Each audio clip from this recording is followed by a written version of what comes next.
Сами, компютърът спря, но си да го оправят. Здравейте, компютърът ми е счупен. Добре, какво му е? Не се включва. Опита ли да го рестартираш? Да. И пак не работи. Не. Сега ще го рестартираме. Опа. Така. Не се включва. Да, защото е счупен! Така ли? Какво му?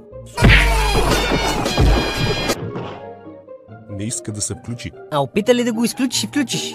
Значи си гений, а? Ще викне един колега, той ги разбира. Охоп, я виж какво му има.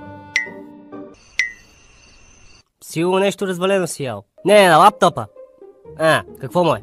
Не знам, не иска да ми каже. Сър, какво му е на лаптопа? Не се включва. Какво очаквате от нас? Все по-малко с всяка секунда. Дайте гаранционната карта на този проклетник. Да, изтекла. Моля, кога? Точно в този момент. Ето, цялата се разтече по колегата. Сега трябва и нови униформи да поръчваме. А лаптопът ми? Какво за него? Ще го оправите ли? Защо? Какво му?